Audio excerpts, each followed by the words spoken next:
Hello. Okay, because this is being live streamed, I'm in the deeply dubious and awkward position of using a microphone to speak to under 10 people, which makes me feel a little bit like I'm performing karaoke amongst my friends, if I'm honest. But I'm afraid, for the good of the millions of liberal Jews who are keen to see this from other places, is my microphone consistently working? Yeah, all right, great tech team. Thank you to the amazing tech team.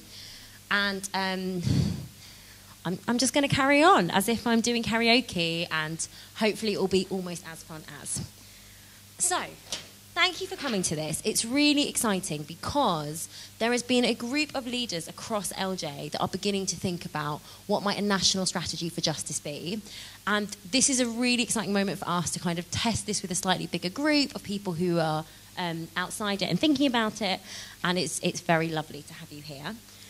I wondered if we might kick off with, hang on, I'm going to put my papers down, your name, your community, and a story either of why justice and LJ matter to you, why is justice an important part of your sense of LJ, or a time when justice has made an impact for you in LJ.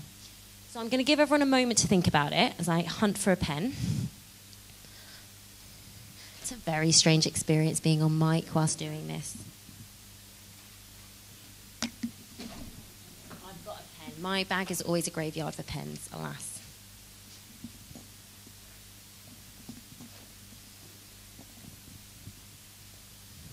Okay. Whoever wants to kick off can kick us off. Okay, I'm Toby. I'm from South Bucks community. And why do we do justice? Well, why is justice important? Through work, I'm a journalist by profession. Through work, I've come into contact with lots of people who have refugees, or who have been refused asylum, or who are in immigration removal. Sorry. Toby from South Bucks Jewish community. So I come into contact through my professional life with lots of people who are refugees or asylum seekers, or who are in immigration removal centres, one in particular in our area, and they have a very difficult time getting any type of justice, and a lot of them should be, to my mind, enjoying the same rights and privileges that any citizen of this country enjoys, and that's important to me, and it is important to my Jewish community as well, and that has been highlighted by the fact that we raise money for our local group that welcomes Syrian refugees, and you know, the donations and collections that we make on a regular basis. But I'm very conscious that we could be doing more, and that's why I'm here. Great, thank you. Samara, can I ask you to be my chief of time, please, sir? Can you make sure everyone's under 90 seconds? Just I want to make sure we are out in time, please. Thank you. Okay, I'm Corey. I'm coming from Wessex. Amazing. Yeah. Imaginary county. That's right. I guess I'm interested in this because my grandparents that I never met were refugees from Russia. And so I kind of try to think about now in the present news and whatnot, kind of thinking about the refugees today. And I was just inspired by, Tzedek Terdov, justice, justice you shall pursue. So when I saw this, I thought, I have to attend this and see what else I could do. Thank you. My name's Lisa. I come from Kingston. And my grandparents were immigrants to America. So that is particularly meaningful to me, to work with Syrian refugee problem in particular. Also, I have always been very moved by the concept of save one life, and that has always driven my personal work. I work with disadvantaged young people.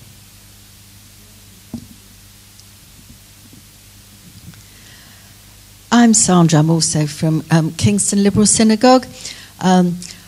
We're a pretty sort of medium-sized and vibrant community. We do I don't know what's happened there. In our High Holy Day appeals, we always raise money for some local charities, but we're not really doing anything in much of practical action. We have a very big project of Holocaust education for local schools, and we live in an area where none of the kids are Jewish. So that's kind of been our big channel of energy, but I just feel that there's more that we could do.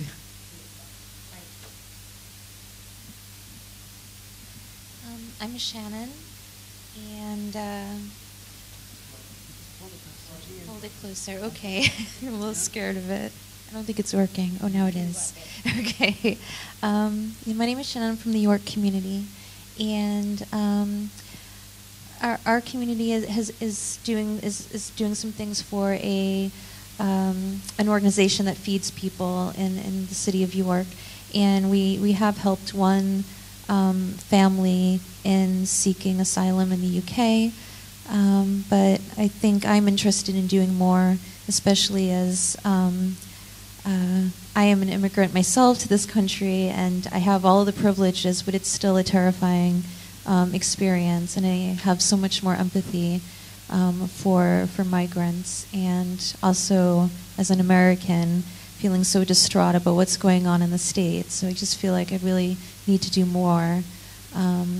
Now that I have time, I can focus more on other people, now that my situation's a bit resolved. Yeah. I'm Margaret. I'm the rabbi of Birmingham Progressive Synagogue. And as a rabbi, I've always been fascinated, well, long before I became a rabbi, and part of, I suppose, what led to me becoming a rabbi was my fascination with how Jewish texts from the Torah, and especially the Talmud, wrestle with what's just. So that's been a fascination of mine for a long time. But on a concrete level, recently, the appalling fact that so many more people are being made homeless, so many more people are being denied benefit or dependent on food banks, so that our congregation, when we started collecting for food banks, sent postcards to the Prime Minister, was then David Cameron, to say that there shouldn't be a need for food banks. And more recently, I've become a magistrate as well, so I'm seeing real administration of justice, which is fascinating and challenging. Hi, my name's Benita.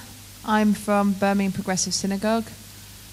In terms of the synagogue and justice, for me, the big thing's been the work we've done with Citizens UK in Birmingham over the last 4 years, in terms of working with local MPs and working with the local council, particularly on the issue of refugees and asylum seekers. And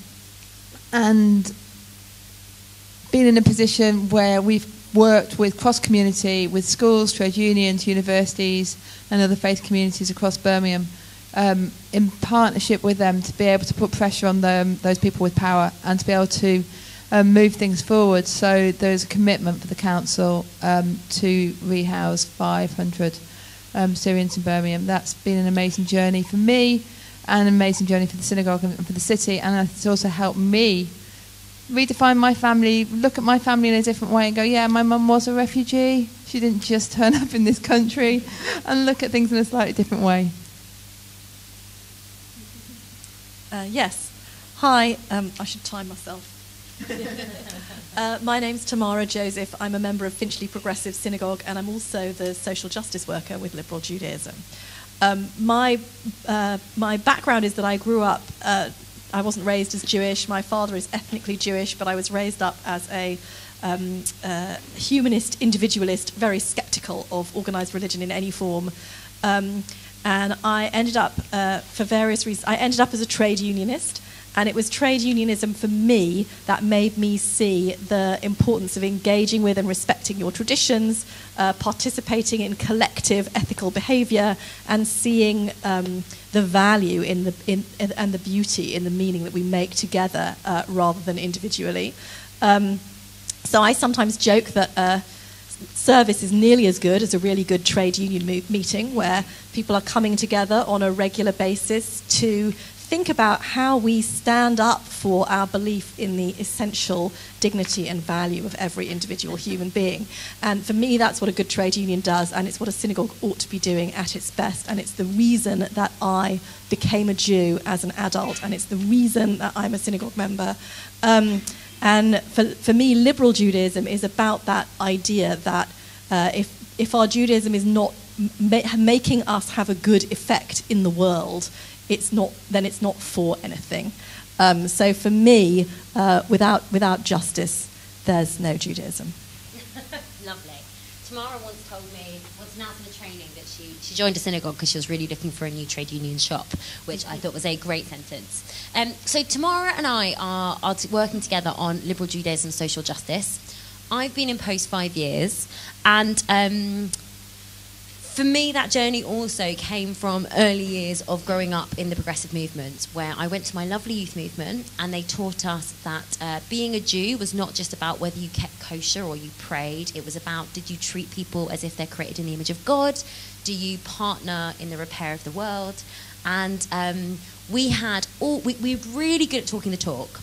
We were slightly less good at walking the walk. We used to do things. We had these days called Tikkun Achshav, repair now, where we would go and paint poor people's houses, as if poor people didn't have enough problems without a bunch of 15-year-olds with no painting skills coming to their houses. But the sentiment was there. We were just all very nice middle-class kids from the suburbs who didn't really know how to do good stuff.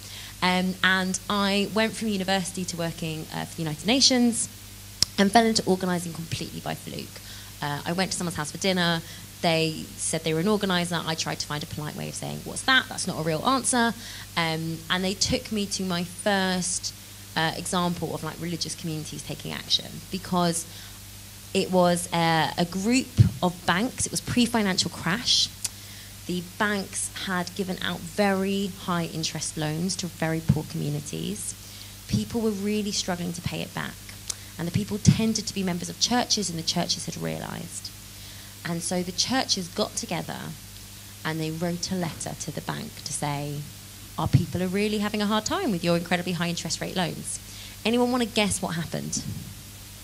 Yeah, nothing. Exactly, Toby. As in, they did not even count highly enough to get a response to their letter. So the organisation that I work for now, in partnership with Liberal Judaism, Citizens UK, had organised 100 nuns. They had asked the nuns to dress up in full habit, to collect their coins from a local church. And on the busiest day of this bank's year, on Christmas Eve, as everyone was doing their shopping, on their busiest branch on Oxford Street in London, where everyone was doing their shopping, in toddled 100 nuns. And, nuns are a very polite bunch, so they formed an orderly queue in their habits with their coins, and they went to the front of the queue and they opened a bank account. And they went round to the back of the queue, and they went to the front and they closed a bank account. And they went round to the back, and they went to the front and they opened a bank account. And they went round to the back and they went to the front and they closed a bank account. And they did this for an hour and a half. And no one knew what to do. No one wanted a queue behind 100 nuns. The bank couldn't arrest them. They weren't doing anything illegal. They were just opening and closing bank accounts. And the bank couldn't throw them out because they didn't want a picture of their security guards manhandling 100 nuns on Christmas Eve, standing up for the rights of poor communities. So in the end, we got a call, take your nuns and go. We'll change the terms and conditions of the loan. And for me, this was really radical. I hadn't really seen anything like that. And I didn't know very much about nuns. But I'd studied some medieval history, and I knew that nuns took a vow of poverty. They don't tend to have bank accounts. And also, I'm a rabbi's kid, and I knew that if you turn up the day of an important religious festival and you say, hey, will you come do this thing? People's general response is, that's very nice, and obviously I support it, but, Christmas Eve is quite a busy time for us. And so I spent time with the organiser going, well, why did the nuns come out? How did that happen? It's a really busy time for them. And the organiser said, well, we sat the nuns down, a nun to a parent who would say, I can't, I've paid back this loan, I've actually paid it back 3 times over, but I can never keep up with the rate of interest. And so I can't buy my kids school shoes this year. And the nuns cared about that, and they'd spent time thinking about family dignity and relationships. And so I ended up organising the Jewish community in South Africa for social justice for a year, and then have been in this post for 5 years, thinking about this form of justice work for communities in the UK. And I think it's a very LJ thing. is the other thing I wanted to say. I mean, John Rayner, in his principles, says that the point of liberal Judaism is to live the prophetic ideal of justice. And for me, that is something that LJ has been completely at the heart of. And in the last 5 years, we've tried to build it in specific ways. And I think LJ has really punched above its weight in its specific wins. So over the last 5 years, liberal Judaism has negotiated with the Home Office to create a new way for refugees to come to this country, community sponsorship. And the first synagogues now are launching their own community sponsorship teams. There are 700 Syrian refugees resettled in this country because of the work of liberal Jewish synagogues, working on a campaign we've called Sanctuary Sukkot over the last few years, organising for Syrian refugees to be resettled through SVPRS. There are 10 children that liberal Judaism synagogues raised the money to transfer to this country when we were taking legal cases for unaccompanied minors. There are 2,000 workers who now receive the living wage who didn't before because LJ synagogues helped lead negotiations for that or started changing their own employees' payment. There are mental health services in Birmingham for 16 and 17-year-olds, partly thanks to Benita's amazing daughter Jess. There are debt management services in Lambeth, thanks to SLLS. And over the last 5 years, we've trained 90 LJ leaders in the kind of theory of this. We have built hundreds of relationships between LJ synagogue members and other local communities of faith or non-faith. And we've had about 120 pieces of press. But here's the thing. I'm not sure many people know. I'm not even sure that sometimes people in the same synagogue know. And we are really thinking now. I think it's great to have these little wins, but the next stage of thinking is how do we take this to the next level? So before we go there, I just wanted, because I know we've got a mix of different people in the room, to just very briefly run through the specific way we have been trying to build this within LJ, which is a theory called broad-based organising. It is not the only way to make change in the world. It's not even necessarily always the best way to make change in the world. But I just want to contrast this because lots of communities, there are other people who are thinking about doing change in the world. And some things that synagogues do are kind of service projects that I'd call social action, that deal really importantly with the symptoms of social ills. So for service projects, you'll be pleased to know I'm a much better organiser than I am illustrator. As a kind of example, a service project, oh goodness, this is terrible, is the kind of thing where you give someone a fish. You know, they're hungry and you give them a fish. And I want to be really clear, I think all of these things have a place, they're all really important. If you don't feed people, sometimes they don't get fed that night, it really matters. What is the limit of service projects, though? So feedback's of service, right? Right. You do it, you give your fish, the next day this person still needs a fish. I'd also suggest that service projects tend to only work on the individual level, as in you can give service to a particular person, but you can't build it kind of a service system that is systemic. But it's really important, they're invalid, I'm not in any way knocking them, they're great. Another way that synagogues often think about doing change work is what I'm going to loosely call advocacy, by which I mean normally someone with slightly higher social status or education level does something on behalf of someone else who needs it. Again, not always bad. There is an assumption in advocacy. What's the assumption in advocacy projects? Right, that this person can't do it for themselves, which may be true sometimes, right? If I'm in jail, I definitely don't just want my mate, I want a qualified lawyer. But, you know, if I'm on the operating theatre, I want a doctor, I don't just want a friend. But there is definitely an assumption that first of all, this person knows what this person needs, and secondly, that this person can't do it for themselves. A third way that I think lots of communities do things is what I'm going to loosely call mobilisation. Have I just given it the American spelling? I think I might have. Which is the idea that if you just get enough people to do something, to write a postcard, to call their MP, to drop off something, change will happen. What do you think about that? Is that true? You're shaking your head. Tell me about shaking your head. I really wish it was. Yeah. I think it used to be pretty naive to. I'm sure there's a place like the other things all have a right. place, but I don't believe it really is a big Yes. It worked with your nuns, though, right? It worked with my nuns. Mobilization Such a great question. So, yes, mobilisation definitely has a place. It is, I think, sometimes very useful as a tactic. It is not what I would suggest a strategy. So I think about the two biggest mobilisations in my political life in London have been the Iraq War, 1 million people on the streets, and the tuition fees battle. And both of them actually mobilised really well. Like 1 million people for the against the Iraq War was an amazing mobilisation effort. But I would suggest that if it is a strategy rather than a tactic, why didn't it work? Why didn't the Iraq War march work? Big questions we're asking, but why do you think it wasn't successful? Because the government made up their minds to go to war with Iraq, with their partner. You know, this wasn't about what the people thought. That may well be true. That may well be true. It's a bit like petitions, because these days, because of online, there's now 1 trillion petitions that you're asked to sign every week. And actually a small percentage of them make a difference. There was one about a cancer drug, wasn't there, that actually got a lot of signatures, and it moved up a nice list for approval. But for that, for every one, there's 100 Yes. or 99. Yes.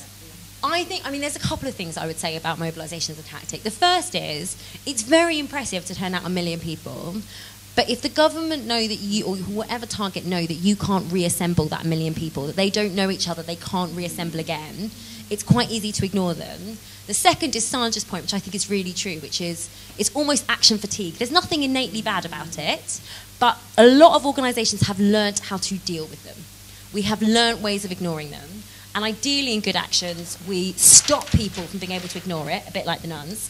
So I just want to do a really brief summary of broad-based organising, the theory of which comes out of the civil rights movement. Everything I am teaching is actually part of the Highlander School, which was the training school for the civil rights movement that Rosa Parks did. And in broad-based organising, we start with community institutions, not with individuals. And they're not necessarily religious institutions. They can be schools or universities or trade unions. We start with organisations, not individuals. Why might we start with organisations? Lots of people in one go. Excellent. Lots of people in one go. If you've got to organise 1 million, much easier to do it in 500 blocks. Yeah, what else? They might have some influence, more power than just one person. Right, and maybe some moral standing. Absolutely. What else? These are all great. There's not wrong answers on this. Because of that relationship already within that building. Right, they already are a group of people in relationship, absolutely. Some other things for us is they tend to have values, and they tend to have checks and balances. They have synagogue councils or governors of schools. They have systems of checks and balances for accountability. Institutions are looking to last in a neighbourhood over a long period of time. Individuals get sick, need a break, get pregnant, need to step up and step down. Totally normal and healthy. Institutions are aiming for the long haul.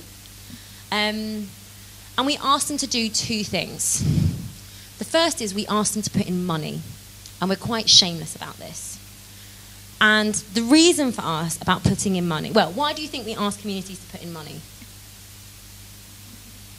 Partly because you need it, but partly because they're then invested in it. Absolutely. So it does cost to run organising, and we'd like to get paid and have banners and posters and rooms to speak and very nice tech. Thanks, guys. And absolutely, as Margaret says, also it means communities are invested. It also means they own their own agenda. So my experience working in the third sector is that if you are not paying for your agenda, other funders are, and it becomes their agenda. So I remember going to a meeting with a very senior refugee charity where we laid out our strategy for ending indefinite detention of children. We were so pleased with ourselves. I thought this was great. We'd really thought about it. We'd organised loads of people. And the chief exec said, Charlotte, that's great. And obviously we agree with you. But we can't join your campaign because our money comes from central government. Right? Like if you don't own your agenda, someone else does. And then we ask communities to do active, this is a terrible image of an ear, I've got to learn how to draw an ear, but we ask them to do active, yeah, exactly, something with kidneys, that would be terrifying. We ask communities to do active listening about what are the issues in their community. So Cardiff Citizens launched with 10,000 individual one-on-one conversations about what were the priorities and pressure in the neighbourhood. And the reason for that is a couple-fold. One is it builds social capital. It means we actually are in relationship with each other. The second is it stops us from being policy wonks. It stops us from being people who are like, oh, I just read this in The Guardian, and so I've decided it's an issue. It actually is rooted in the ground, and I am continually surprised by what issues actually matter to people. So I got called in by a trade union organiser recently who said to me, I'm trying to organise this group of cafeteria staff for the living wage, and they just aren't interested. I don't understand them. Why don't they care about getting a pay rise? They're really annoying. I'm just done with them.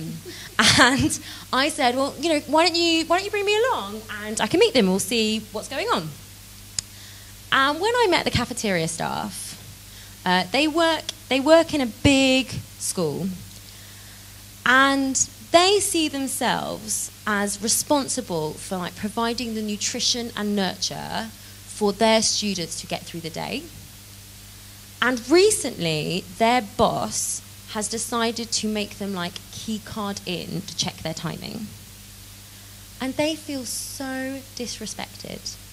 They feel like they turn up and spend hours planning recipes because they take the nutrition of these children as their responsibility. And they feel just so deeply undermined that someone is suggesting they need to key card in. They don't have a problem with absence in the team. And I remember saying to the trade union organiser, look, I'm sure everyone wants to be paid more, but actually, the thing that's really hurting them is this system of key carding. Why don't you see if they want to act on that? Because often the issue that actually motivates people to act is not the one you necessarily assume. And then once they put in these two things, we ask them to act together according to our methodology, and that tends to be transformative because my experience is if you go as a Jewish community to your local politicians, you get the stock response for the Jewish community. If you go as the Muslim community, you get the kind of stock response as the Muslim community. Ditto schools, education, churches. If you turn up as all of you together, politicians tend to not have a clue how to respond to you. They are genuinely surprised and figuring it out. And so that has been the method in which we've won that set of things over the last little while. But now, any questions about this before I move on? Okay, happy with this? Sounds reasonable? Okay, great. So now in LJ, we are looking to take it to the next level. And we are thinking about building a kind of system for national justice in LJ and to really embed it. Because at the moment, Tamara and I think, are very proud of some of the things that have happened over the last 5 years. But we got some challenges.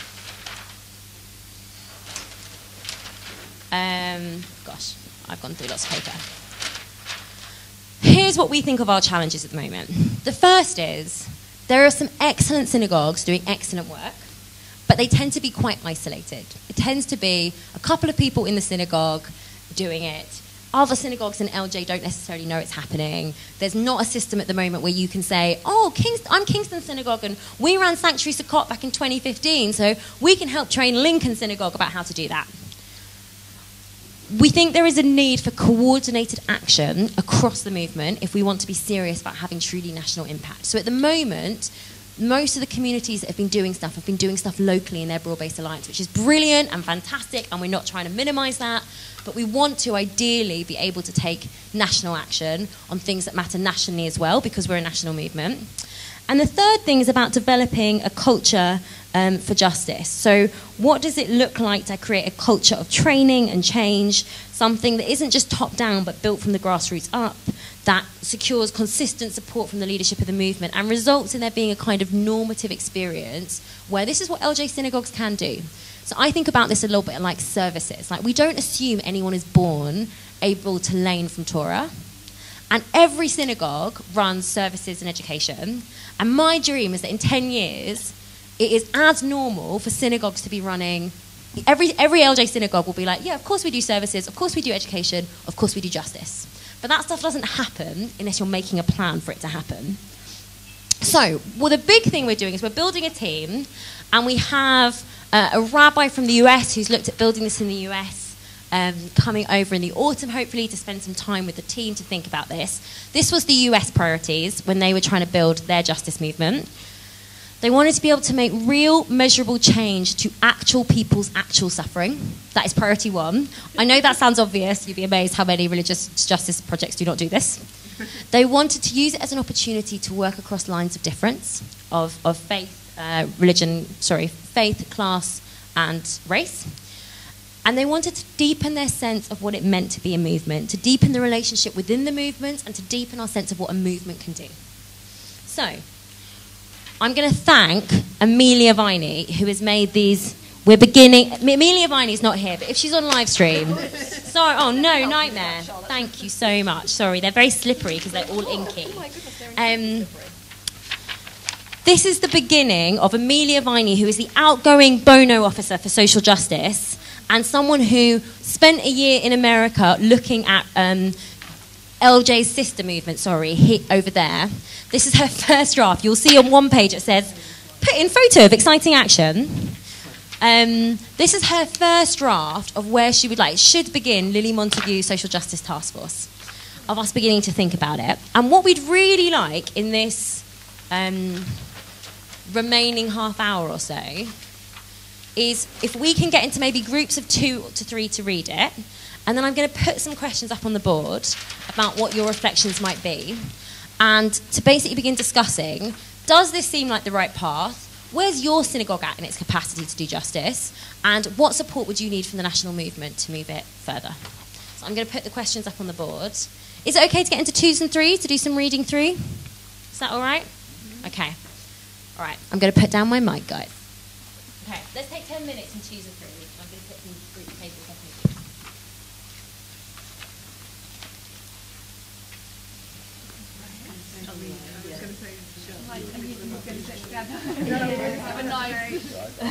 Shall I go over there?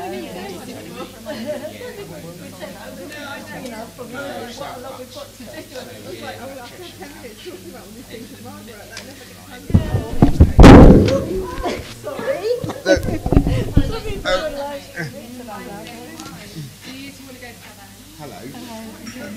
Thank you. That's true, so one of you should really... Oh, yeah. Right. So, do you want to separate? Wessex is one. You want to prefer me? You are, okay. Wessex doesn't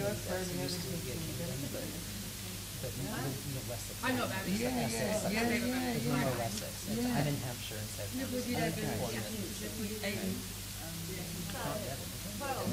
Not Dorset. Are you on that foundation, Sasha? Right, I'll pull up here, shall I?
Oh, is it there?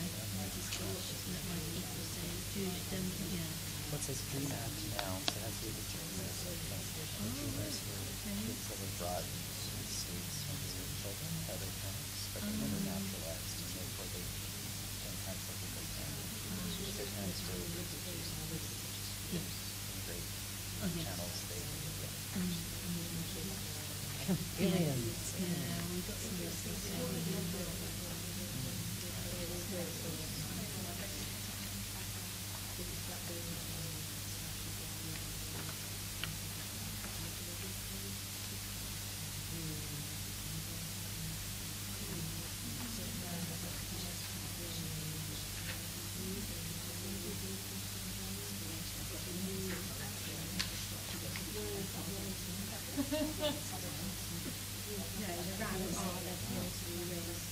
This has been going in America since 1959. Yeah, we have.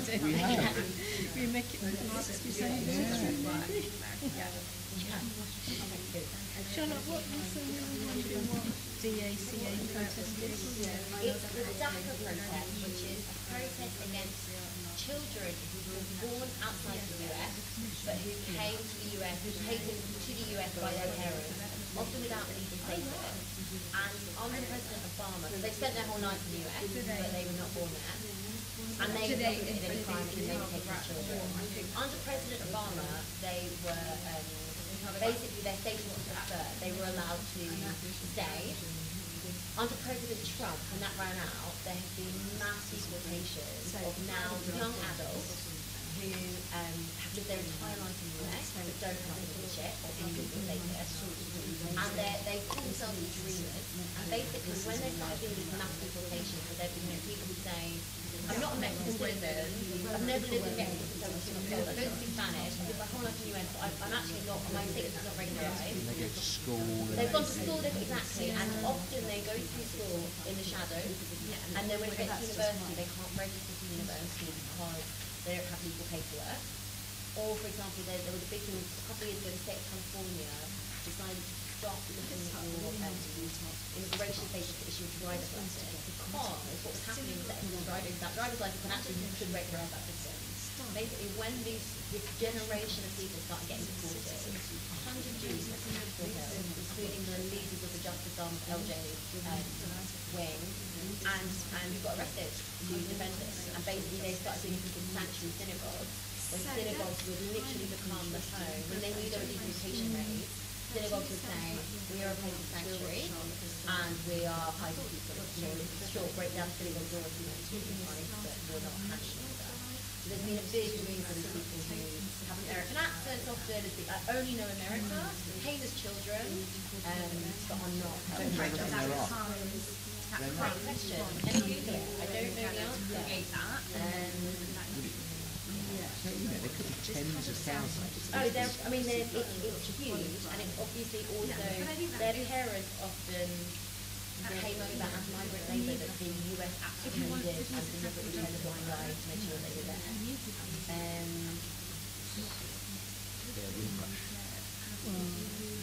Yes, although Windrush came legally, they just never got the papers. 3.6 million. Okay, but did these guys? Okay, so the parents came legally because America needed the labour. Sometimes Okay, well. Yeah.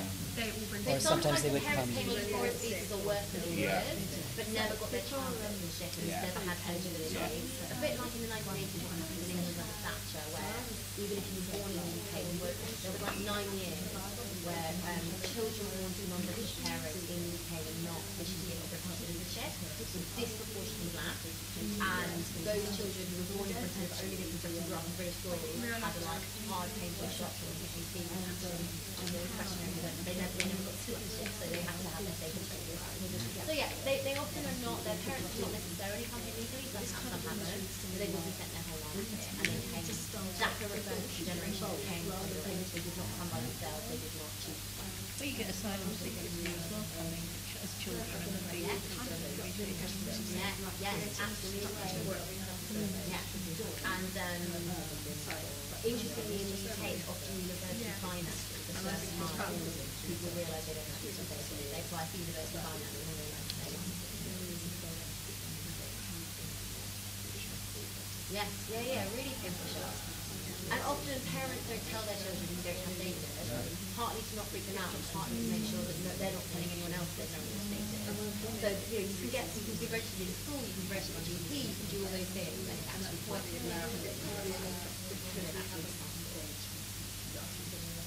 but it feels like home to me, it's really only takes home. Yeah, 3.6 minutes. So it's not a small number. It's a lot. If you're really going to go and deport 3.6 million, you've got to work out. What's the population of Ireland? Is it like 8 million or something? I mean, so it's like half. Right, it's like the whole Southampton. Yeah, it's big. It's big. But it also marks the moment that the American Jewish community chose to take the risk of the black. It was a big deal when like the great American Jewish community said like the rest of us would stand for their community. And also, you know, also a lot of American Jews together when they were safe. So it was also something that, you know, people got really hard to get There wasn't regularized status to have back in the day. Right, until 90, exactly. Yeah. Well, and the same as in the UK, right? Regularized status came as a result of Jewish immigration. Did it really? Yes, the first piece of legislation in Britain, the 1905 Immigration Act, was about the number of Jews coming over, and it's designed to try and that's really fun. Because my grandmother came via dumped off at Hull, turn of the century before 1905. This is what they did. They sailed them to Hull, they dumped them off, they said find a train, and then get to Liverpool, and then they got the ships that were into Canada. That's amazing. See, my family got dumped to Sunderland being told to you. But your family knew to get a train and then move? Yeah, I guess. Yeah, okay, your family well, they got on the train. They got it does say something about my family, I think, because Sunderland was defeated in New York. There's going to be a museum of Jewish immigration in Liverpool in the future. Yeah, they were talking about it. They've decided that. But it hasn't been, the ground hasn't been broken. But I emailed them because I was like, when is this going to happen? And they're like, years ago.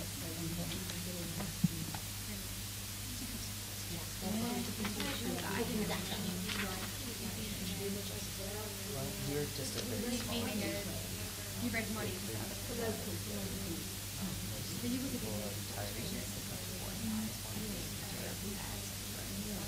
So the things that we can That's changing from what I can get. That's always changing, I've been told.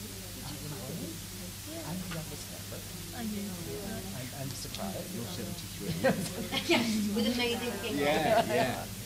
Yeah, that Ilana's here. She's actually she's younger than mine, and she has kids, but she just joined me. You know what I mean? So Yeah. But that's the function of it. More so that people are coming all the time. So I think so what we need to do is we do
Guys, how much longer do you need to go through the questions? Have people done the questions? Do you want another 3 minutes for the questions? A couple of minutes.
Another 30 seconds enough?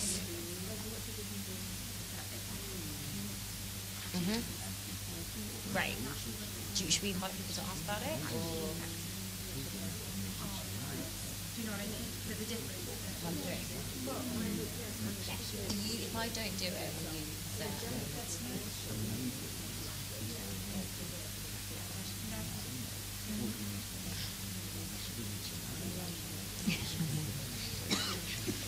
All right, team. I'm going back to the slightly weird microphone.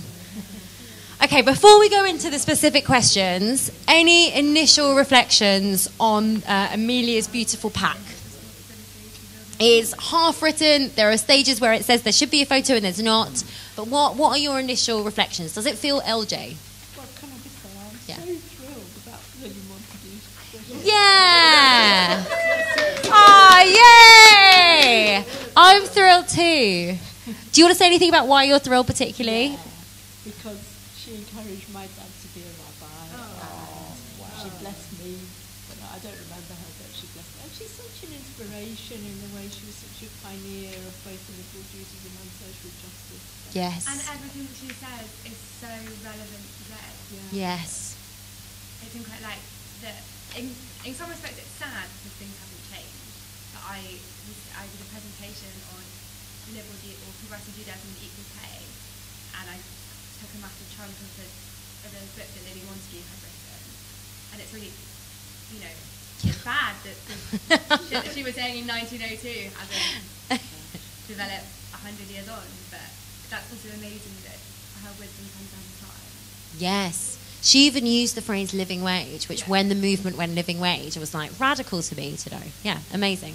Okay, so we're pleased about the existence. We're pleased that it's called the Lily Montague Social Justice Task Force. Anything else people just want to flag about headlines of this?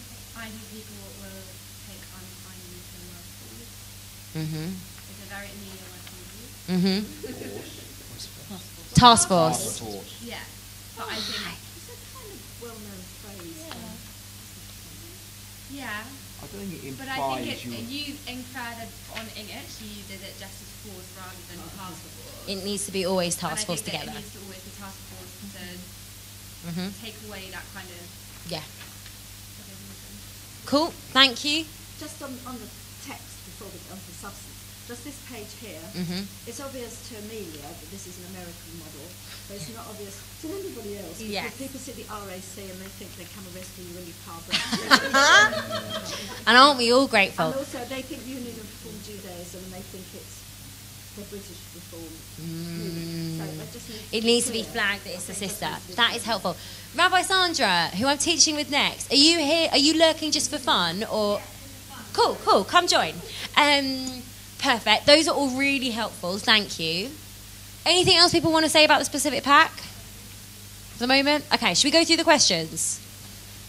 Also, interrupt me if at any point there are other questions about how this model works, about how this justice organising works. It is great to have 15 minutes to talk about it. Where is your shul at in relation to taking action for justice? What are your reflections? Well, speaking for Kingston, I think we are at almost first base. I don't think we're doing it. I think we've got Janet Darley, who's doing a lot with the support of Vince. I think we've got a lot of members who volunteer for things in the community in their individual capacities. Worthy things helping disadvantaged people in different aspects of the local community. And we raise funds for some of those organisations. But I don't think we're even at the base of what you described before as the service project. And my own sense, although I was just debating this with Daisy, who's challenging me, my own... She's a great challenger. She's my great. Own sense, and see what Lisa says, is that I think we'd be more likely to galvanise a lot of people first into doing a communal, collective service project than going straight into what people might regard as political type campaigning. That's my hunch. That's just my hunch from the people I know. I think that hunch hits on a really important and vibrant debate around the role of action and the role of justice, because there are a lot of people who have stories of first getting involved in justice because they saw the negative effects of something through action, and that is a story that rings true in a lot of people's experience. And at the same time, I've often been curious about the fact that the synagogues that have the most pronounced social action projects tend, in my experience, to be the ones who are least involved in justice. And what I often wonder is, what does it teach us about our relationship between us and them? Like, what are we learning when we are giving? Which, there's definitely good, but I think about Archbishop Kamara, who said, when I give food to the poor, they call me a saint. And when I ask why the poor have no food, they call me a communist. And his point was that it is really easy and delightful and comfortable to run a service project because no one is ever cross with you. Everyone says, how lovely that you're doing this thing. And whether that's sometimes, and I think both, we have to hold both, right? But there is also something fascinating that move from being kind of liked and applauded to having to tackle, oh, why are they hungry? And who does that mean I have to have tension with? And what does that mean is so deep and rooted. And it makes me also reflect on the Jewish community's own journey. When Rabbi Sachs says, the challenge of being Jewish in the 20th century is to be Jewish without power, and the challenge to be Jewish in the 21st is to be Jewish with power. And that tension that, in our keystone stories, for me, the key story of Judaism is the story of the Exodus. And are we still teaching, you've got to free the slaves, or are we teaching, you've got to set up a food bank for the slaves? Like, where are we getting connected to our own tradition? And absolutely the answer should be both. And there's a real tension in that experience. Or even are we still teaching we are still the slaves? Avadim Chayinu. Yes. Yes, absolutely, right? That we know, I think that there is something deeply true that when you are, bless you, are not the one on the line. When it's our community on the line, when it's our children we have to get in for the kinder transport, we know to do anything to just get the children to safety. When it's someone else's community, it can be easier to do, okay, we're not going to get them to safety, but once they're here, we're going to do early years work. Or once they're here, we're going to do this nice thing. Yeah, I think that's definitely true. Anything else, people reflecting on that? Or should we head into the questions? I'm actually interested because my mother and great friends, and she's very close to the community and what I call distant physically. And these people have very big geographies. What I think is really interesting is that, we talked this morning about reaching out and having a member. It's like me, I'm a distant member. But I could do something like this remotely. Mm-hmm. I can't turn up Mm-hmm. and go to the old people's home locally, Mm-hmm. do whatever good deed everybody else is doing because I'm distant. And if we're reaching out, Mm-hmm. I would be really happy getting involved in something like this. Oh, I can do so it exciting. remotely. So exciting. Yes, lovely. Thank you. Anyone else have a reflection about where their shawl is in relation to taking action for justice? I also just want to name my own, one of the things that I think of our weaknesses of my 5 years and tomorrow's 2 years of work is even the synagogues that have done amazing work taking justice, one of the things I don't think we've always done well is to build a team around the people that are doing it. Sometimes it's been a small group of people really committed, and one of the things that we want to change in the next phase is how do we really root this, that there's teams, it's in the culture, it is normative. Yes, I think to add to that, I would absolutely agree. I think we've had about 10 people doing citizens training now, but it still hasn't sort of filtered beyond, and in fact, we haven't yet get all those people together. Right. Building of core teams is really part of the next stage. Yeah, I think that is the experience for lots of it. And on some level, it was sort of necessary, maybe not, in that when I started this job, people said to me, oh, that's lovely. Good luck getting Jews involved in justice. Lovely. And now I'm like, look, we've got 700 Syrians. We've got 2,000 people on a different wage. We've got, do you know what I mean? So we've won the battle that this is possible, and the next stage is to build it, to do it really well. Anyone want to share anything about their vision or dream of what synagogues can do for justice? I think the best ideas in terms of vision, because we are so different Mm-hmm. and every community is unique, there has to be some way of providing a framework that allows for flexibility. Yes. So you give a framework and a direction or something, and then you perhaps ask communities to do it themselves. Lovely. Because that gives you that you space. have a greater chance of success because whatever you do fits in with your community. Brilliant. I think that makes complete sense. Anyone else, their vision or dream? Maybe controversially, Mm-hmm. I think that we're very good at doing outward-facing work. The Jewish community has been doing a lot of stuff with refugees because we can relate to that in the sense that we were refugees. But it's safe because we're not now. It's safe because we're not now, whereas we're not doing any work that's, and maybe Birmingham are the exception to this. We're not Call doing it work Birmingham. that is actually what our congregants are struggling with. Mm-hmm. We're not acting on the things that are prevalent in our lives. Oh, I think that is so true. And it's not that there aren't struggles of mental health services or one of the things that I think of when I think about the vision.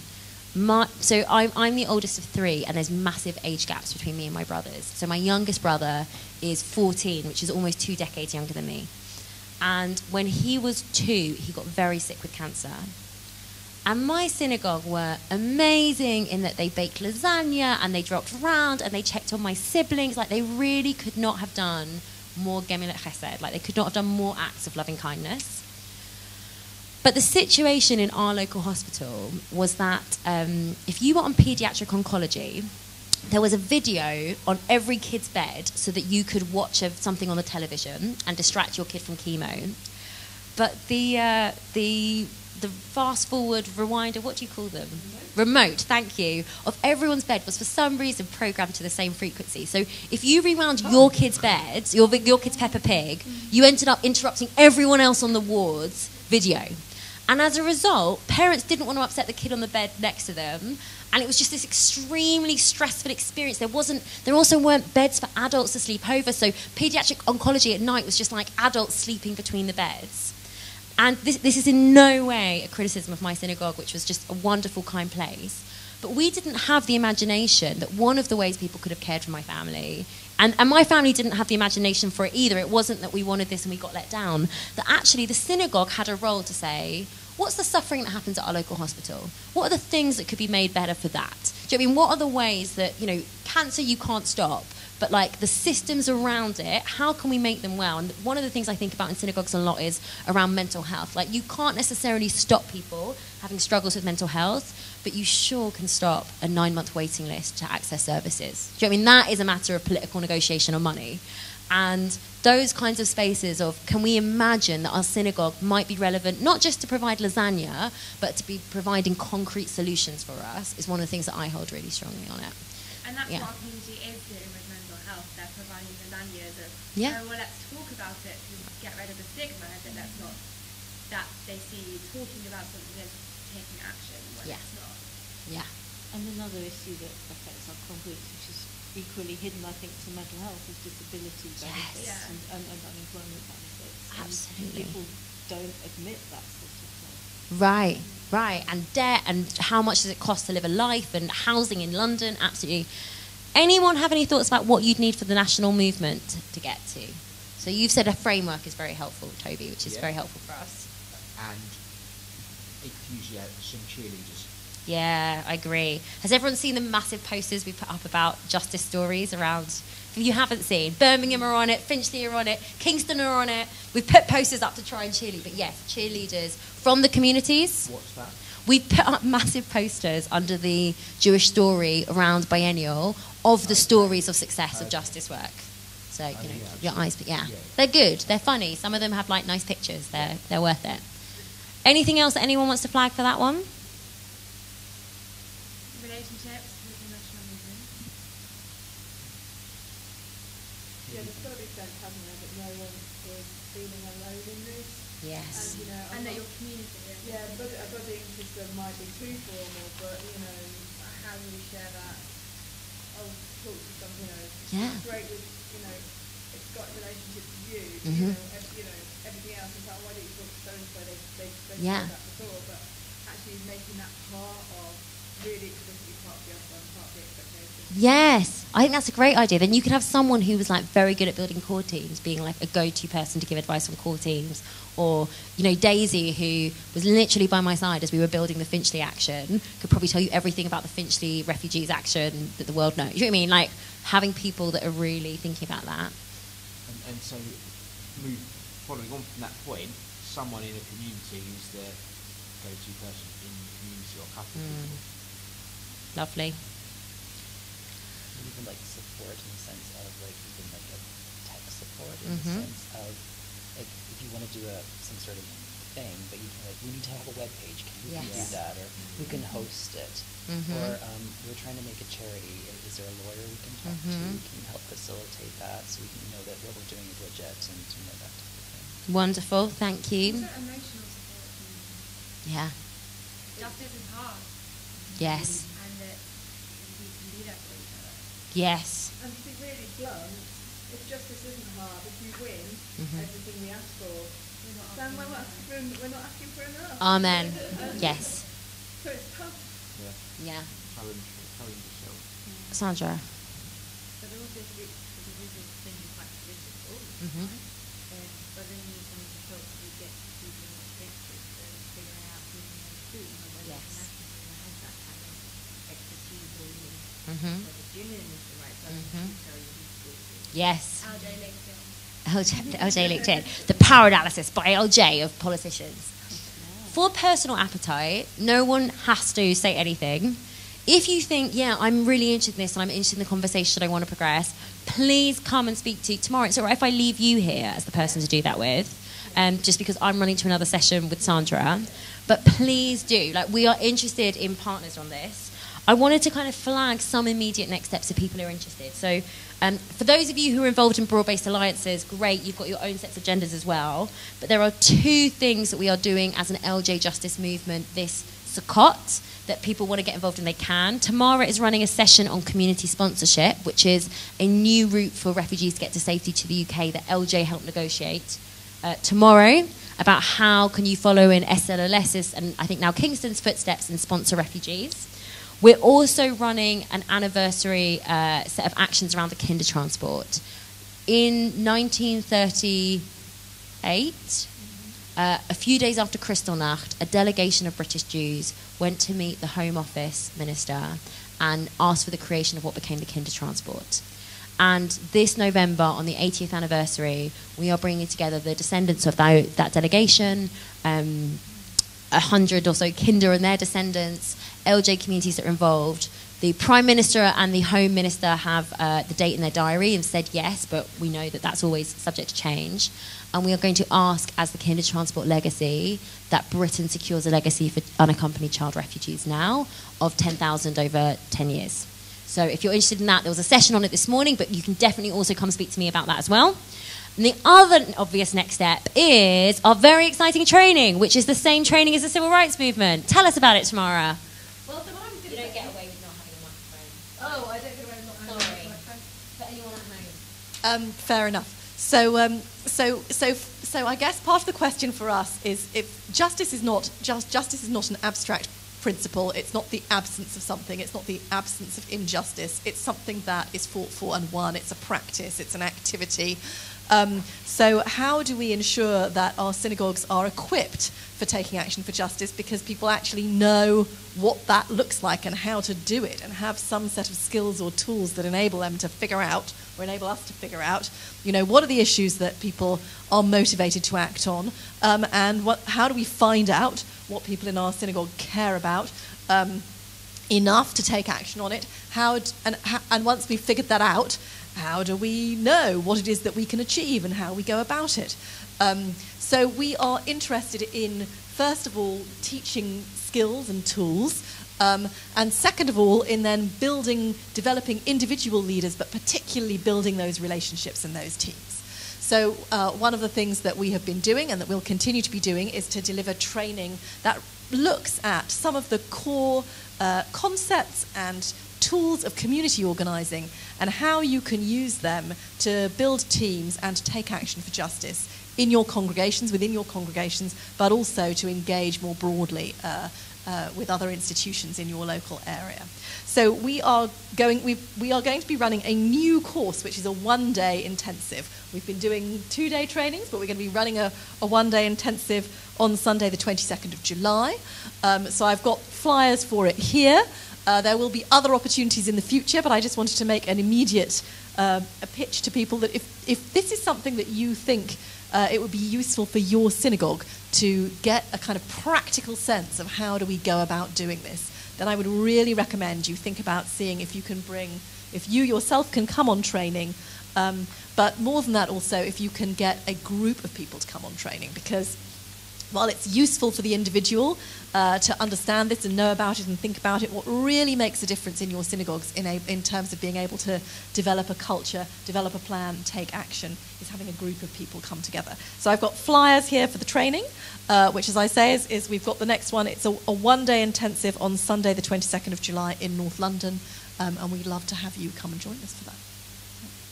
Thank you so much. Sandra and I are going to run to our next session, but thank you so much. I'm going to leave tomorrow here. I'm here sort of a point person, and then I'll come and find you.